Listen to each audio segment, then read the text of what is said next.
Semenjak sholawatan tuh udah nggak ada lagi yang namanya tanggal muda dan tanggal tua, nggak ada.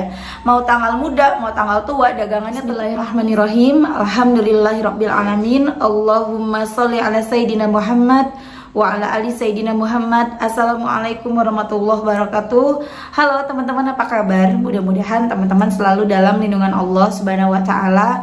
Amin ya rabbal alamin. Alhamdulillah, kali ini aku akan sharing pengalaman sholawat dari Mbak Rizka Tula di Sulawesi, tepatnya di Morowali. Tapi sebelum aku melanjutkan kisahnya, teman-teman yang belum subscribe, di subscribe dulu ya channel YouTube aku, biar aku makin semangat lagi bikin videonya. Dan buat teman-teman yang punya testimoni, teman-teman pengen nanya-nanya, teman-teman bisa hubungi aku, kontak aku di sini. Ada Instagram, WhatsApp, dan juga email. Nah teman-teman, jangan lupa di follow Instagram aku ya, Meliza Armelia. Nah, kisah kali ini dari Mbak Rizka Tula yang merantau udah 4 tahun merantau di Morowali, Sulawesi. Jadi Mbak Rizka ini bersama suaminya dagang, teman-teman, dagang pakaian cowok gitu, baju-baju cowok. Selama 4 tahun ini beliau tuh jualan bukan cuma sih, alhamdulillah dapatnya tuh per bulan tuh, kecuali bulan Ramadan ya, setiap bulannya tuh sekitar 40 juta, alhamdulillah ya. Tapi itu juga hanya ramenya hanya di tanggal-tanggal gajian aja, di tanggal muda.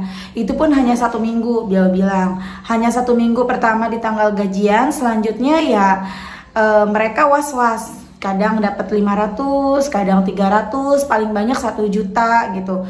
Kadang-kadang bahkan nggak ada pembeli sama sekali. Kita ngerasain banget ya teman-teman, apalagi aku juga mantan pedagangnya dulu, dagang tas. Ketika dagangan sepi tuh rasanya, ya Allah, hari ini ada yang beli nggak ya? Deg-degan gitu ya. Apalagi kita mesti muter jualan kita gitu kan. Nah kemudian Mbak Rizka Tula ini ngerasain perubahan setelah 2 bulanan. Selama 2 bulanan ini setelah mulai mengamalkan sholawat, Mbak Rizka ngamalinnya sholawat Jibril, teman-teman, sholawat ala Muhammad itu sekitar 3.000 sampai 5.000. Awalnya sih nggak sebanyak itu, awalnya hanya 1000-an, tapi semakin lama semakin yakin, semakin percaya gitu kan, sampai 5.000-an. Dan suami istri ini ngamalin gitu. Cuma bedanya kalau suaminya itu nggak dihitung, kalau Mbak Rizkanya dihitung. Pernah satu kali suaminya kan jaga toko nih ya, di pasar, jualannya di pasar. Beliau bilang, beliau WA ke istrinya, belum ada pembeliku nih gitu. Udah serahin sama Allah, istrinya bilang gitu kan, serahin sama Allah aja, banyakin sholawat sama zikir, sama istighfar. Sholawat itu juga zikir ya teman-teman ya. Istighfar dan sholawat disuruh Mbak Rizkanya nyuruh gitu kan. Akhirnya ngikutin kan suaminya. Nggak lama suaminya bilang, alhamdulillah aku udah laku nih 300.000 dapat penjualan gitu, masya Allah banget. Nah setelah ngalamin gitu ya, setelah mulai sholawatan itu dahsyat banget teman-teman. Penjualannya Mbak Rizka yang awalnya beliau bilang hanya laku setiap tanggal muda, setiap tanggal gajian, semenjak sholawatan tuh udah nggak ada lagi yang namanya tanggal muda dan tanggal tua, nggak ada. Mau tanggal muda, mau tanggal tua, dagangannya tetap laris, tetap laku. Bahkan bulan pertama itu beliau mencapai omset 70 juta rupiah. Biasanya kan hanya 40-an ya, 40 juga udah alhamdulillah ya teman-teman. Mencapai 70 juta rupiah. Jadi setiap harinya tuh ada yang belanja 5 juta, 1 juta, 3 juta, banyak banget. Dan tiap hari nggak ada yang namanya nggak ada pembeli. Masya Allah banget ya. Kemudian pernah satu ketika Mbak Rizka ini lagi butuh, Mbak Rizka sama suaminya lagi butuh uang untuk bayar sewa tanah tempat mereka jualan. Itu mereka butuh uang 10 juta teman-teman. Nah 10 atau 12 ya, beliau butuh banget. Terus kata suaminya gini, kita bisa nggak ya gitu kan dapetin uang dalam waktu 1 minggu ini segitu banyak.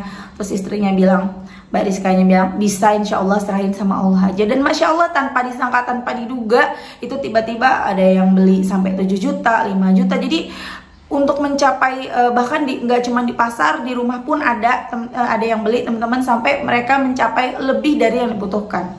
Jadi untuk bayar sewa aman gitu ya. Kemudian teman-teman, Mbak Rizka juga pernah, Mbak Rizka kan bilang, Mbak aku kan ikut 5 arisan dan ke-5-5-nya tuh keluar semua namanya. Dahsyat banget ya teman-teman ya, ke-5-5-nya keluar. Itu dahsyat. Kok bisa ya? Mbak Rizka ngedapetin itu semua? Ya, itu semua udah Allah yang atur. Menurut Allah itu yang terbaik buat Mbak Rizka, teman-teman. Kadang ada juga ya, termasuk aku loh, baca sholawat, malah dagangan aku nggak serame Mbak Rizka. Ada juga yang seperti itu ya, contoh nyatanya aku. Kok bisa? Ya itu tadi, semuanya Allah yang atur, Allah yang lebih tahu. Ketika aku berdoa, ya Allah, hamba pengen dagangan hamba laris, rame, besar, menjadi besar gitu kan. Di tahun 2018 aku baca, bahkan yang aku baca bukan sholawat Jibril, aku baca yang agak panjang, Allahumma sholli ala Sayyidina Muhammad wa ala ali Sayyidina Muhammad, sebanyak 4.000, 3.000 sampai 4.000. 1 bulan full itu memang sepi ya, sepi teman-teman. Tapi ternyata kata Allah, enggak, kamu jangan aku nggak ngasih kamu laris dulu ya, kamu lagi ada masalah nih, aku akan selesaikan dulu masalahmu. Ini yang lebih penting buat kamu gitu loh. Jadi teman-teman yang mungkin ada yang nonton ini bilang ngebatin lah ya, kok enak banget sih Mbak Rizka, aku kok enggak ya gitu. Ya itu tadi, kembali lagi teman-teman, Allah lebih tahu yang terbaik buat kita. Kita tuh nggak tahu gitu loh, kita tuh nggak tahu yang terjadi di depan, Allah yang lebih tahu. Makanya kita jangan menggerutu, kita jangan ngomel-ngomel, jangan ngeluh melulu, prasangkanya harus baik. Bahkan mungkin ketika kata Allah gini, aduh kamu nggak bisa nih aku lariskan, kamu lagi ada masalah, atau kamu akan ada sesuatu musibah nih.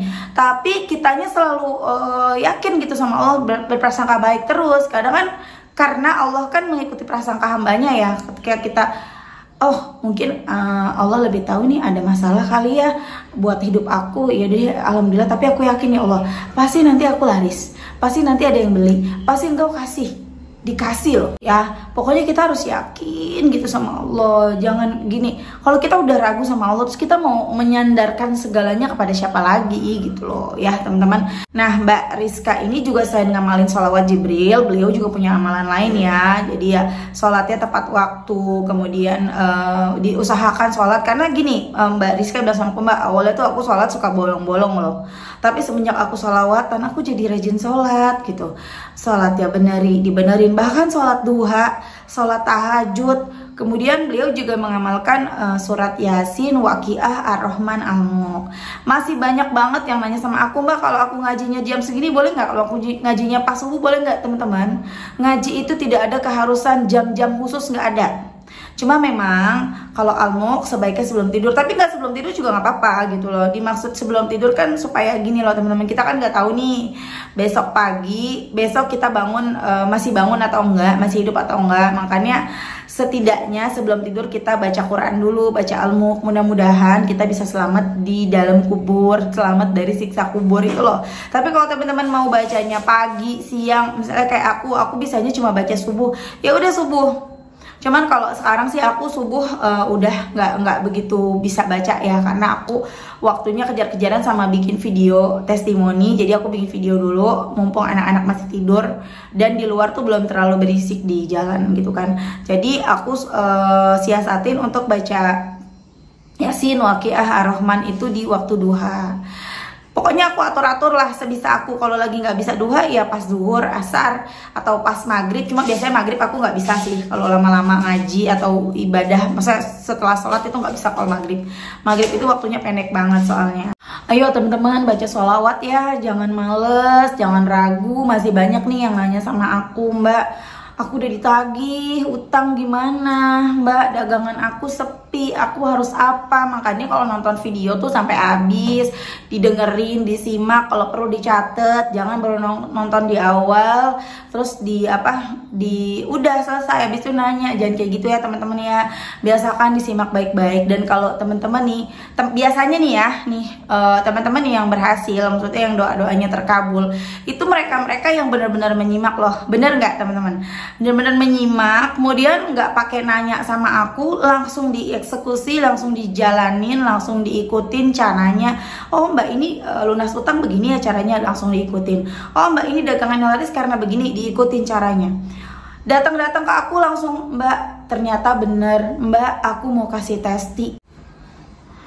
Nah biasanya yang nontonnya nggak full, yang masih baru lihat judul aja udah selesai, terus langsung nanya gitu kan, nanya mau ngechat aku pribadi, Mbak aku mau ini bagaimana caranya, padahal udah dijelasin secara detail di video tapi masih nanya gitu ya. Nggak apa-apa sih ya, cuma jawaban aku ya sama, intinya perbanyak sholawat. Sebenarnya sih benerin sholat itu nomor satu ya, benerin sholat, banyakin sholawat, sholat malam, sholat duha, baca Quran itu.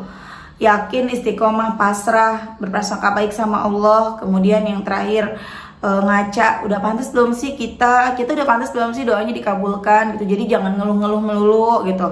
Tapi kan dari ke-10 ini ya, panjang aku penjelasannya, cuman satu sih. Udah baca sholawat aja 25.000 Shallallahu ala Muhammad.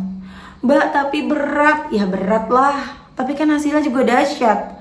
Jadi kalau kita tuh cuman bisanya ngeluh, dikasih solusi nggak mau dikerjain, ngeluh lagi berat, ya kapan mau selesai masalahnya gitu loh. Ya teman-teman, deketin Allah. Dengan kita perbanyak sholawat, otomatis tuh hati kita berubah, iman kita jadi lebih baik gitu. Kita jadi rajin sholat, kita jadi pengennya deket sama Allah. Kemudian kita mulai membaca Quran dan banyak lagi. Makanya aku bilang selalu baca sholawat 25.000 Shallallahu ala Muhammad. Kalau nggak bisa, Bang nggak bisa, ya udah sholawat menjihad 500 kali minimal. Tapi jangan pernah nungguin hasil ya, jangan pernah. Semakin kamu nunggu semakin jauh dari pertolongan Allah. Karena sebenarnya sholawat itu adalah sholawat sendiri, doa sendiri. Jadi kalau ada yang nanya, Mbak doa biar ini bisa nggak, biar itu bisa nggak, biar punya anak bisa nggak, bukan untuk sholawat untuk ini dan itu, enggak. Doa pengen punya anak boleh, doa pengen dapat kerjaan boleh, doa pengen dapat jodoh boleh. Semua doa yang baik pasti Allah kabulkan. Kemudian gimana caranya biar cepat dikabulkan? Hapus dosamu, hapus dosa kita. Cara menghapus dosa, perbanyak sholawat. Ya, terima kasih teman-teman udah nonton. Mudah-mudahan bermanfaat dan jadi motivasi buat kita semua. Jangan lupa di-share kalau menurut teman-teman video ini bermanfaat ya. Sekali lagi terima kasih. Assalamualaikum warahmatullahi wabarakatuh.